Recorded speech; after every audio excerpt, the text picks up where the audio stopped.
Binuhat nila RJ Abarintos mga idol at Justin Burnley ang Barangay Hinebra. Nagpakita sila ng monster performance at gumawa ng back-to-back 4 points buzzer beater. Pumutok naman si Adrian Noco mga idol para sa Rain or Shine na gumawa ng semi-final career high points. Kaya ito na mga idol ang kanilang Game 5 semi-final full game highlights. Barangay Hinebra versus Rain or Shine Elasto Painters.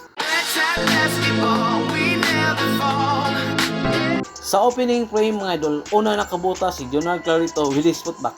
Tapos nagsagutan ng 3-point basket sina Justin Brownlee at Jalen Johnson sa beyond the arc. Pero nagminiran ang Rain or Shine kaya maaga sila nakalamang into 11-6. Hanggang sa nakabutas na rin si RJ Abarintos mga idol ng kanyang unang 3-point basket at 4-point basket ni Justin Brownlee.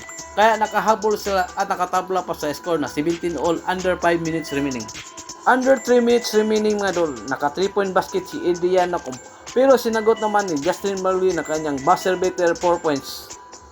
Hanggang sa nagpalitan ang 3-point basket si Adrian Noco at Scottie Thompson mga idol bago matapos ang first quarter. Going to second quarter mga idol, mainit pa rin si Scottie Thompson sa beyond the arc na sinagot naman ni Santi Santillan ng 2 points at back-to-back points ni Justin Burnley at palitan ng 3-point basket ni Troy Rosario at Santi Santillan.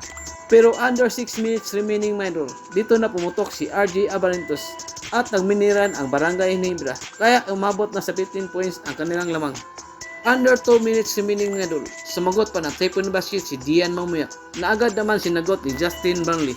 Pagdating sa third frame mga idol, bumutas agad si Justin Burnley ng quick layup at 3-point basket naman ni Scottie Thompson na binawi agad naman ni Kalen Tinkson na kanyang back-to-back points under 10 minutes remaining. Under 9 minutes remaining mga idol, dito na nag-take over mode si Adrian Noco at nagtinto nating run ang Rain or Shine. Pero RJ Abarintos bumutas ng 2 points to stop the bleeding. Under 3 minutes remaining mga idol, nakapag-7 to nating run din ang Barangay Hinebra kaya naiwan naman ng ilang puntos ang Rain or Shine.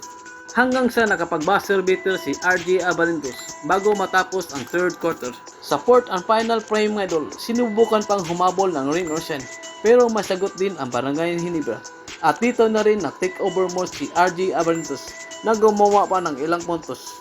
Naiwan din nila na bukas parati sa 3-point line si Ralph kaya bumiscore din ng ilang puntos. At slam dunk ni Troy Rosario na pangdiin. Kaya magiging twice to beat advantage na ngayon ang Barangay Hinebra mga idol sa kanilang semi-final series.